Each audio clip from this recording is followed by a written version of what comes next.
Merhaba sevgili dostlar.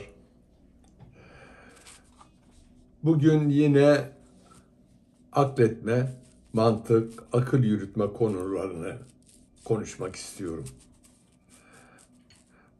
Bazı takipçi dostlar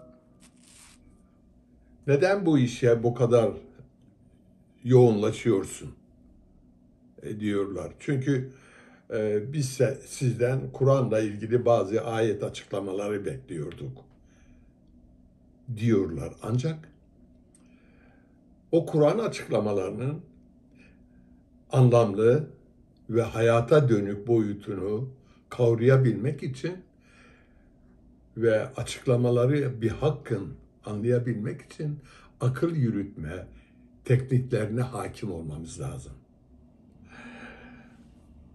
Ve akletmeden, akıl yürütme becerilerini kazanmadan söylenenler ezbere dönüşür, anlama dönüşmez. Açıklamalar. Biliyorsunuz birçok ilahiyatçı bu konuda televizyonlardan halka parmak sallayarak şöyle diyorlardı. Özellikle mesela rahmetli Yaşar Nuri Öztürk böyle parmak sallayarak e, akıl etmeyenlere ve e, akli düşünce oluşturmayanlara, düşünmeyenlere üzerine Allah pislik yağdırır. Peki bu yağdırılan pisliği nedir o? Onu açıklar mısın? Yok, onu da açıklamaz. İkincisi, peki bana şu akletmenin nasıl olduğunu, tekniğinin nasıl olduğunu anlatır mısın? Yok, orada da bir şey yok. Sadece suçlama var. Akletmeyenlere hakaret etmek var.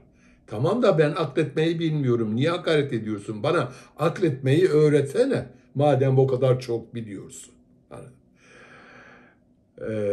bu konuda ilahiyatçı bütün profesörler, birçoğuyla görüştüğüm için söylüyorum, problemli. Mesela Mustafa Öztürk, e, efendim bu ayetler tarihseldir. Peki, tarihsel midir? Peki, o zaman halka bunu hayatından çıkar. Kur'an'ı çıkar hayatından. Kur'an üzerine konuşma artık. De ki bu tarihseldir, eskilerin masalıdır, hikayesidir de, defteri kapat.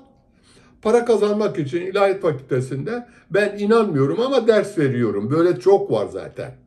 Onun için e, ilahiyatçı profesörlerimiz maalesef tamamına yakını Kur'an'ın bahsettiği anlamda akıl yürütme ve akletme e, becerisinden yoksundurlar. Bilgi sahibi olmayı akletme gibi anlıyorlar. Bilgi sahibi olmak akıllı olmak anlamına değil, ezber yapmış anlamındadır. Evet, bu özet girişten sonra e, hatırlarsanız bundan önceki videoda mantıktan bahsetmiştim. Mantığın çeşitlerinden bahsetmiştim. Ama bugün bir başka mantığı hatırlatmak istiyorum. Nedir o? Varlığın mantığından bahsetmek istiyorum. Yani alemlerin, ay, güneş, yıldızlar, yer, gök, toprak, hava, su, hayvanlar, insanlar, bitkiler. Bütün bunların kendine özgü fiili mantıkları var. Fiili yani yaşamsal mantıkları var. Yani bütün bunlar hepsi kendi içinde anlamlı davranışlar sergilerler. İşte bu anlamlı davranışlara ben varlığın mantığı diyorum. Yani hiçbir şey mantıksız hareket etmiyor. Mevsimlerin dönüşü, bitkilerin büyümesi, kar, yağmur, gök gürlemesi, bütün bunların kendi içinde bir mantığı var. Bu mantık,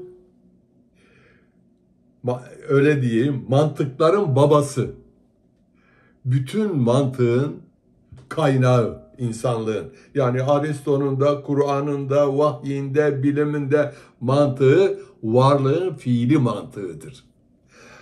Bu varlığın fiili mantığı peygamberler tarafından okunup değerlendirildiğinde vahyi bilgiye dönüşür. Bilim adamlarının okuyup değerlendirdiğinde ve ondan çıkarımlar yaptıklarında bilimsel bilgiye dönüşür. Yani varlığın bilim de, vahyi bilgi de, bilimsel bilgi de varlığın fiili mantığının okunmasından ibarettir. O zaman günlük hayatımızın her aşamasında, her gün şahit olduğumuz bu varlığın fiili mantığını anlamak durumundayız. Ve buradan anlamlı sonuçlar çıkarmak durumundayız. İşe en temelden, en alttan başlamalısınız. Mesela yağmur yağıyor değil mi? Yağmur mantıklı bir oluşum sonunda mı yağıyor yoksa rastgele mi yağıyor?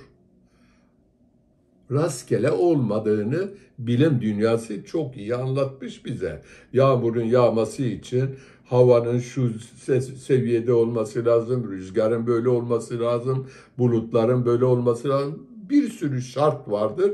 Bu şartlar bir araya geldiğinde yağmur yağar. Şartlar daha farklı olduğunda kar yağar veya dolu yağar. Burada baktığımız zaman varlık mantıksız bir varoluş içinde değildir. Bu konuda Kur'an ayetleri de var yani. Yağmuru gökten mesela Bakara 22'de ne diyor? Gökten yağmur indirip onunla size rızık olarak çeşitli meyveler ve ürünler çıkardı. Şimdi ilk etapta işte size bu lütuflarda bulunduğu gibi gelirse de aslında yağmurun yağışının bir anlamı olduğunu, mantıksal bir sürecin sonunda bu işin gerçekleştiği söylenir. Hatta ben şöyle bir ayet de duymuştum. Her bir yağmur tanesini bir melek indirir diye.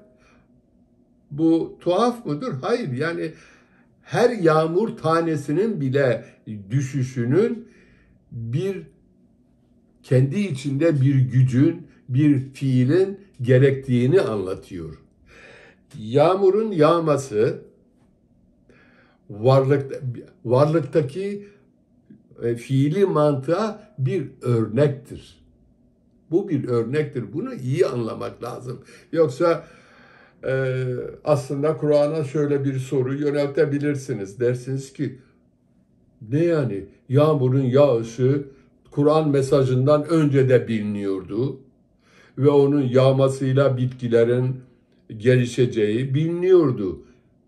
Ya Rabbi sen bunu niye bize bildiriyorsun? Bildiğimiz şeyi tekrar niye bildiriyorsun falan diye sorgularsanız aslında iyi sonuçlara ulaşırsınız. Yani bilinenin tekrarı değil bu. Bilinenin tekrarı atalar dinine dönüşür veya eskilerin masallarına dönüşür. Halbuki burada yağmurun yağışı varlıktaki işleyen mantığa dikkat çekmek içindir. İşte varlığın yağışından tut da karın, bitkilerin dönüşümü, ayın, güneşin, yıldızların, galaksilerin hareketinin ahenkli, anlamlı bir davranış içinde oluşunun mantığı en alt seviyede ki bir algı için o zaman bunu yaptıran bir kudret, bir güç vardır'a götürür bizi. Ancak bu güç ve kudreti geleneksel anlamda gökte oturan ve kürsüsü olan bir ilah üzerinden anlatılır. O zaman böyle bir ilaha kabul ederseniz bir ucu putperestliğe ulaşır. O ilah varlığa dönüşür. Kürsüsü var, orada oturuyor. Yani insan motifli bir tanrıdır bu. Artık böyle inanırsanız. Böyle bir ilah Kur'an'ın vermek istediği mesaja uymaz. Bu tanrının eskilerin gökte oturan tanrısından bir farkı yoktur. Mesela bir ayet var. Diyor ki müşriklere sorsan onlar da der ki yağmuru yağdıran Allah'tır. Ayet devam ediyor. Hamd Allah'adır. Peki ben bu ayette size sorayım. Neden müşriklere bunu söyletiyor Kur'an? Çünkü yağmuru Hz. Muhammed'in idraki ve algısı yağmuru Allah'ın yağdırmadığı yönündedir. Yağmuru yağdıran kimdir diye sorarsanız yağmuru yağdıran evrensel idrakin, evrensel aklın, canlı, şuurlu, bilerek ve anlamlı fiilinin sonucudur. Öbür türlü düşünürseniz göklerde oturmuş bir ilah değil. Ama burada şuna dikkat çekmek istiyorum. Yağmuru, Kur'an şunu söylemek istiyor. Yağmuru yağdıran var. Karı da yağdıran var. Gece ve gündüzü de birbirinden içinden çıkaran var. Burada bunu yapanın öznesi Allah'tır demeye getiriyorsunuz. Bu bir üslup meselesidir, gelenek meselesidir. Hatta ve hatta bu üslup ve gelenek yani bunları yaptıranın bir öznesinin varlığı ve bu öznenin de kişiselleştirilmiş bir tanrıya dönüşmesi geçmişin ta kökleri animizme dayanan bir anlayışın devamıdır. Ve bu bir misaldir. Bir edebi yönden bir değerlendirmedir. Yani ben de diyorum evet doğru yağmuru yağdıran var. Çünkü hiçbir şey kendi kendine olmaz. Bu uydurma bir laftır zaten. Yağmuru yağdıran bir takım şartlar o yağmuru yağdırandır. Karı da öyle. Gece ve gündüzün oluşumu, yıldızların oluşumu, efendime söyleyeyim varlığın davranış biçimi elbette ki bunları hepsini yaptıran bir kudret var. Ama bu kudreti kişiselleştirirseniz, öznelleştirirseniz altından kalkamazsınız. Hatta ve hatta göklerde oturan bir ilaha inanmak zorunda kalırsınız. Göklerde oturan bir ilah Kur'an'ın mesajına aykırıdır. Çünkü Allah leyse kemisli şey, o bir şeye benzemez. Doğmamış, bak doğmamış, doğrulmamış, uyku tutmaz. Ayettir bunlar. Efendime söyleyeyim, ölmez. Bütün bu özellikler kişiselleştirmenin çok ötesinde bir varlığa işaret eder. Hatta varlık dedim, özür dilerim. Çünkü ben varlık kelimesini Allah için, ilah için kullanmam. Neden kullanmam? İlah, varlık şeklinde kullanırsak, varlık var olan demektir. Yani yaratılmış demektir. Mahluk olur o zaman. Oysa ki ilah yaratılmış bir şey değildir. Doğmamış, doğrulmamıştır. Kasıt biraz da budur. Onun için şurayı da söyleyeyim. Kur'an'ın ilahı insansı bir ilah gibi takdim edilse bile, ki bu bir maalesef bir üslup meselesidir. Bunu anlamak lazım. Ve e, bu ifadeye edebi yönden yaklaşmak lazım. Bir edebi bir ifade biçimi olarak almak lazım. Çünkü Allah kişisel bir varlık veya varlık değildir veya onu özne olarak ifade etmek bir takım sorunlara yol açıyor ve açmış da. Bu bakımdan Kur'an'ın ciddi anlamda anlaşılmasında problem oluşturmuştur.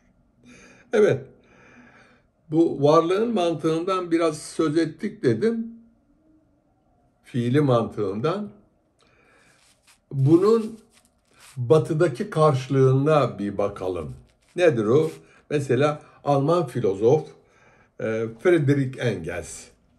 Büyük filozof, büyük bilim insanı. Değerli bir çalışması var onun. Doğanın diyalektiği dilimize böyle çevrilmiş. Doğanın diyalektiği. Diyalektik ne demek? Önce ondan bahsedeyim. Diyalekt, lehçe, konuşma. Doğanın diyalektiği dediğimiz zaman doğa canlı ve fiili olarak konuşan bir olgudur denmek isteniyor. Yani çiçekler, böcekler, hayvanlar, hava, her şey fiili olarak diyalog içindedir. Kendileriyle ve çevresiyle diyalog içindedir. Bu konuda mesela şu ayet aklıma geliyor. Her şey Allah'ı tesbih etmektedir. Şimdi varlığın diyalektiği tabii ki Kur'an'dan sonra bu gelmiş ama o bağımsız bir çalışmadır. Bazıları onu Kur'an'dan çıkardı falan, bana böyle hikayeler anlatmayın. Yani bu olmaz. Doğa kendi içinde konuşan bir varlıktır ve bu konuşması fiilidir, sözel değildir. Bu konuşmayı söze dönüştürmek peygamberlerin vahyi metodudur. İlim adamlarının da bilimsel çalışmaları sonucu varlığın mantığını, konuşmasını sözel olarak ortaya koymuşlardır. Kur'an'da dediğim gibi mesela diyor ki her şey onu zikreder, Allah'ı tesbih eder. Yani tesbih etmek, geçmişte de ben bunu duymuştum. Bana nasıl söylemişlerdi biliyor musunuz? Mesela kurbağalar Allah'ı Ya Kuddus ismiyle zikredermiş. O vırak vırak demeleri güya Ya Kuddus'muş. İşte Kur'an'ı nasıl anladıklarına böyle bakın. Varlık insanın zikrettiği isimlerle zikretmez, tesbih etmez. Ya peki nasıl, inekler nasıl tesbih eder? Ayılar nasıl tesbih eder? Böcekler nasıl tesbih eder? Düşündünüz mü? Ayettir. Bunlar nasıl tesbih eder? Bunların davranış biçimleri, varoluşları, hareketleri ve sesleri onların varlığını sürdüren eylemi onun tesbihidir. Yoksa insan gibi Allah'ı zikretmezler. Çünkü onların yapılarına, varoluşlarına aykırıdır. Ama maalesef İslam dünyasında geçmişten gelen böyle bir anlayış var. Esma-i Hüsna'yı zikrederlermiş. Yılan öyle zikreder, bitkiler hatta hatırlarsanız Yunus'un bir bestelenmiş şiiri var. Sordum sarı çiçeğe diye başlayıp söylenen. Bunu anlatmaya çalışıyor kendince ama varlıklar yaratılmışlar. kendi özelliklerine, varoluşlarına bağlı olarak varoluşlarını devam ettiren, beslenmesini, hareketini mümkün kılan fiiller o varlıkların tesbihatıdır. Niye tesbihat? Tesbih eden canlı demektir. Tesbih eden diyalog içinde demektir. Bu diyaloğu anlamak zorundayız. Tesbih eden ayet.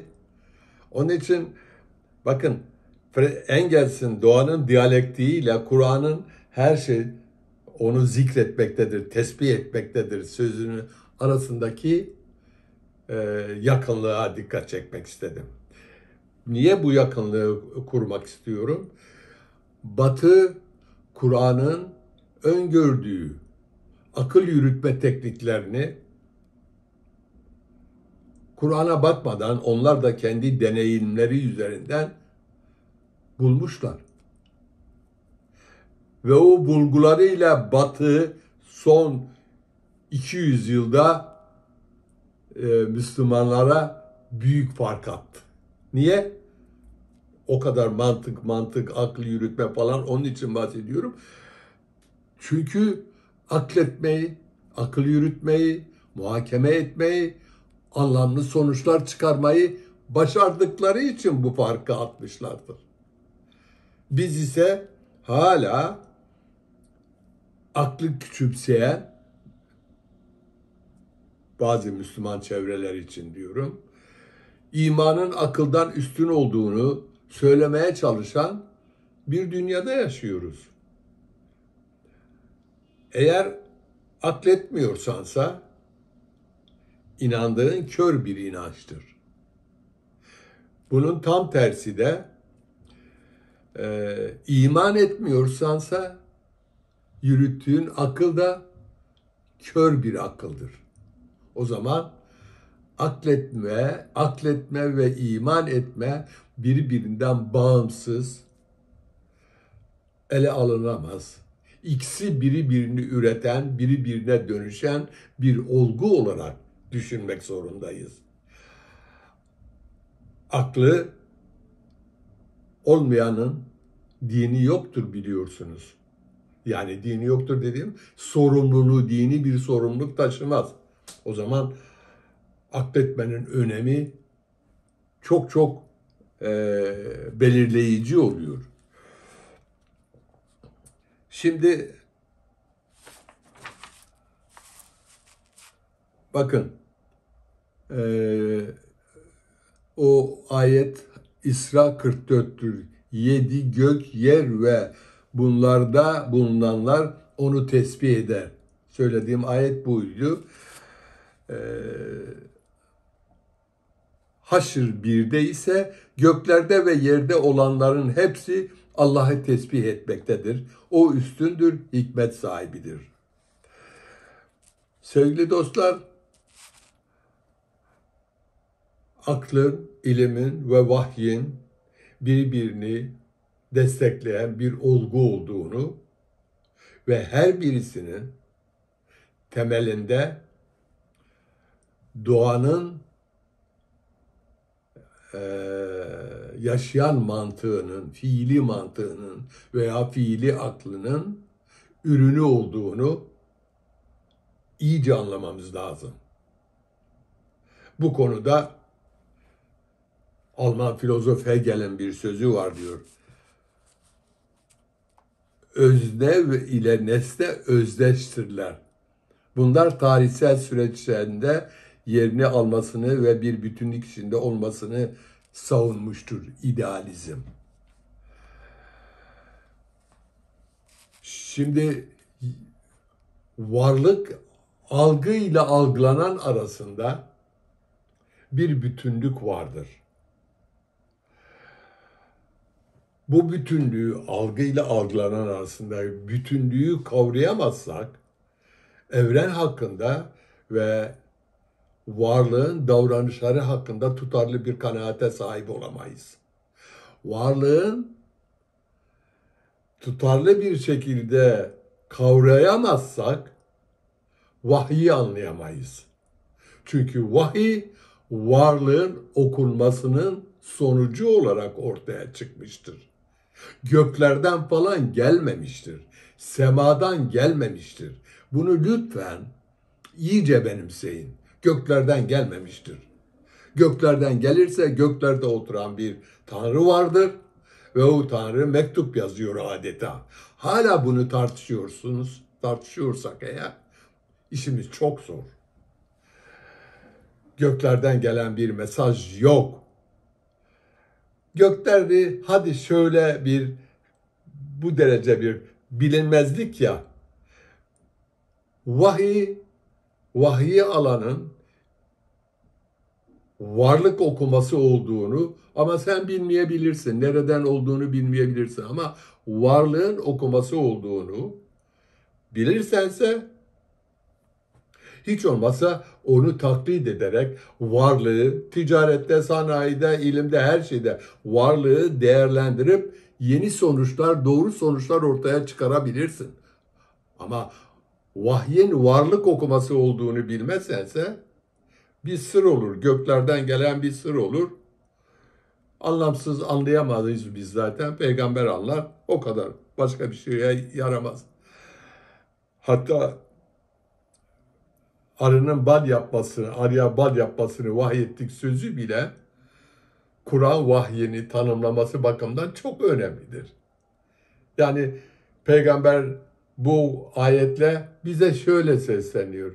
Benim vahyim arının çiçeklerden toplayıp da bal yaptığı gibi bir olaydır. Arı çiçeklere konup acı tatlı hepsinin onların özünü alıp bal denilen bir nesneye dönüştürüyor. Ben de diyor varlığı, insanları, olayları, olguları okuyarak yani ben bir arı gibi bütün bu varlığı, tarihsel olanları günümüzün olaylarını, sosyal olaylarını ve doğa olaylarını, fiilini okuyarak Kur'an denilen balı yaptım diyor. Hazreti Muhammed diyor benim de balım Kur'an'dır. Bir başka yerde benim gemim Kur'an'dır. Bunlar birer misaldir. Ama bunu böyle okumazsanız göklerden gelen bir vahye inanırsınız. Semadan gelen ve buna bağlı olarak da maalesef çok acıdır ama semavi dinler diye bir uydurma laf ortaya çıkarsınız. Semavi din yoktur. Ya ne var? Vahiy dinler vardır. Bu kadar. Vahiy dinlerinde ne kadarı hangisi vahiydir ve vahyin ortaya koyduğu tez ne kadar varlığın doğasına uygundur. Mesela İsa'nın vahyinin İsa alemler Rab İsa bu vahiy bilgi midir? Tevrat'taki kadının Adem'in kaburgasından çıkması bir vahiy bilgi midir? Yok değildir. Üstelik tuhaf bir şekilde benim iddiam o yani kusura bakmayın. Ben Hristiyanlık, Yahudiliği vahiy mesaj olarak almıyorum. Çünkü sonradan düzenlenmiştir. Vahiy mesaj olarak sadece Tevrat'ın on emrini alıyorum. Onun dışındakiler o dönemde yaşanmış halk hikayeleridir. Musa'sı da, Süleyman'ı da, Davud'u da hepsinin halk hikayeleridir ve sonradan yazılmış, kitaba dönüştürülmüş. Vahiy bilgi falan değil. Yaşanmamış mı bunlar? Buna benzer yaşanmış ama bunların doğruluğu, tutarlılığı, tutarsızlığı tartışma konusudur. Onun için buna çok dikkat etmek lazım. Vahiy bilgiyi Onun için diyorum Kur'an'ın İslam'ı. Kur'an İslam'ı vahiy bilgi olmalı ki öyledir. Ama şu hadistir, şu falan evliyanın hikayesidir. Bunları geçin. Biraz biraz akıl yürütürseniz hadislerin hiçbirisine bağlanmak ve itibar etmek zorunda değiliz. Bu bir farz değil. Bu bir ilahi emir de değildir. Anladın mı?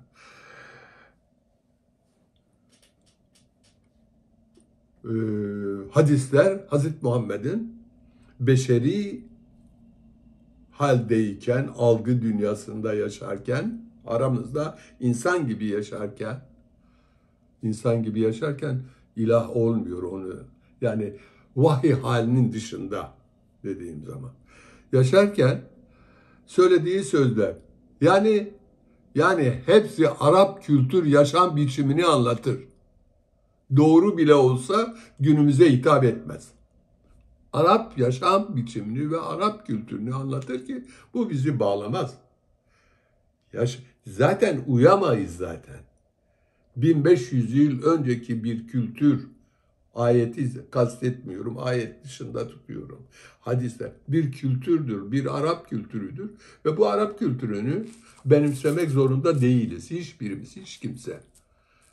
Ama Kur'an kendi ifadesiyle Kur'an'a ve Kur'an'ı indiren ilaha ve onu bize tebliğ eden peygambere iman etmeliyiz ve ederiz. Onun dışında hadis-i kutsi bunlar geçiniz. Bunların böyle bir zorunluluğumuz da yok. Çünkü bunu sık sık söylüyorum. Beşer, Amine'den doğma Muhammed söylüyor. Ama Kur'an'ı ise Allah'ın vahyetmesi olarak, genel olarak söylüyorum, alıyoruz ki ikisi birbirinden çok farklıdır.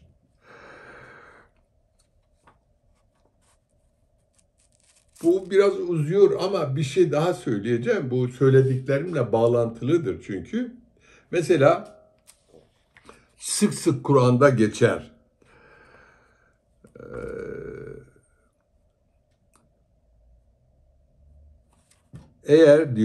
Eğer Allah dileseydi sizi tek bir ümmet yapardı. Fakat size verdiklerinde sizi denemek istedi. Birçok yerde Allah dileseydi diye başlayan ifadeler var. Önce şunu sormak lazım. İroni yapıyorum tabii. Neden dilemedi? Niye dilemedi? Dileseydi böyle yapardı. Niye dilemedi? Bu soruyu sorduğumuz zaman doğru düşünmeye başlarız. Neden? O zaman onun dilemesini gerektiren, yani onun dilemesini dua mı ister, yalvarma mı ister, kulluk mu ister, ne ister? Oysa ki hiçbir şey yokken diyor, dileseydi hepinizi bir ümmet yapardı. Onun dilemesini gerektiren şey nedir o zaman? Bunu sorarsak cevabı kolay. Allah'ın dilemesi sözünden kasıt şartlar, sosyal ve doğal şartlar mümkün el verseydi sizler bir tek ümmet olurdunuz. Yani dileseydi sözü bir şart edatına bağlıdır. Yani imkansızlığı anlatmak istiyor. Niye imkansızlık? Şartlar, sosyal ve doğal şartlar buna imkan vermiyor.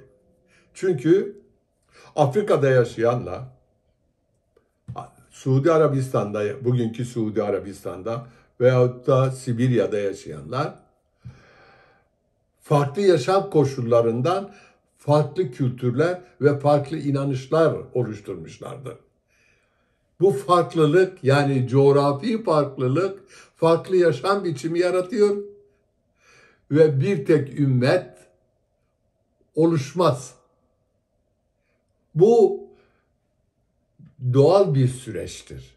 Zorunlu ve doğal bir süreçtir. Bunu ne için anlatmak istiyorum? Dileseydi sözcüğünü Allah dileseydi böyle yapardı. O zaman sormak lazım. Niye dilemedi? Ha, şunu diyorlar. Yapardı fakat size verdiklerinde sizi denemek istedi. Allah bizim ne yapacağımızı bilmiyor mu denemek istedi diyorsunuz. Öyle tercüme ediyorsunuz. Hayır. Ya nedir?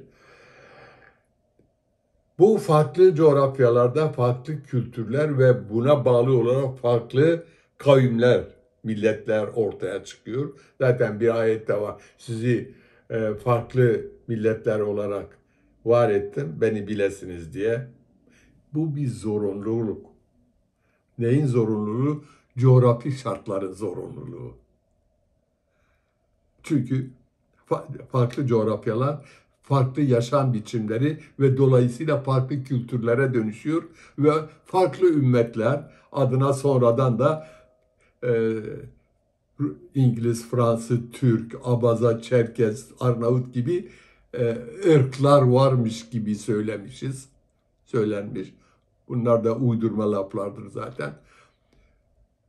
Böyle ırkı bir yaklaşım varlığın doğasında yok. Hepimiz aynı yerden besleniyoruz. Ne diyor? Size verdiklerinde sizi denemek istedi. Yani farklı koşullarda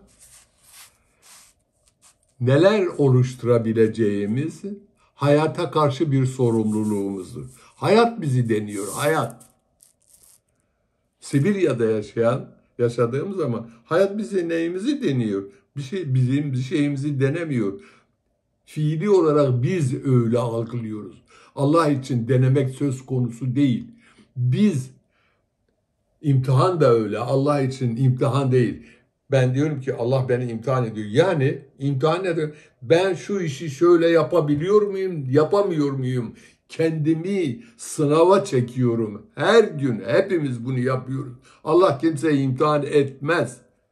Ya bireyin kendisini görmek. Ben neyim, ne değilim, neyi başarırım, neyi başarmayım. Her gün biz kendimizi imtihan ediyoruz. Bunun farkında değiliz. Sınava çekiyoruz, farkında değiliz. Hala öldükten sonra bir sınava çekilmeyi bekleyenler Kur'an'ın ve anlatmak istediğini maalesef anlamıyorlar. Sevgili dostlar, bu konu tabii ki daha da fazla ilerler biliyorum. Fakat herhalde sizden gelecek mesajları da dikkate alarak diğer Kur'an'ı kavramların açıklamasına girişeceğim. Takip ettiğinizde lütfen yorumlarınızı, karşı görüşlerinizi yazın. Bizim için uyarıcı özellik taşır. Bunları yaparsanız biz de fark etmediğimizi ederiz. Çünkü varlığın mantığından söz ederken sizlerin ortaya koyduğu refleksi bilgiler de, özellikle refleksi diyorum, ezberlenmiş değil.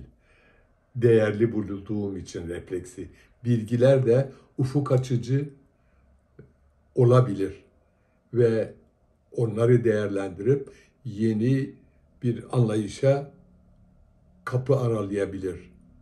Onun için yorumlarınız, eleştirileriniz ve katkılarınız benim için değerlidir. Ve bu hareketin kitlelere mal edilmesinde ihtiyaç var. Açıklanmasını ve konuşulmasını istediklerinizi de lütfen yazın yorumlarınızda. Beni dinlediğiniz için teşekkür ederim. Şimdilik hoşça kalın.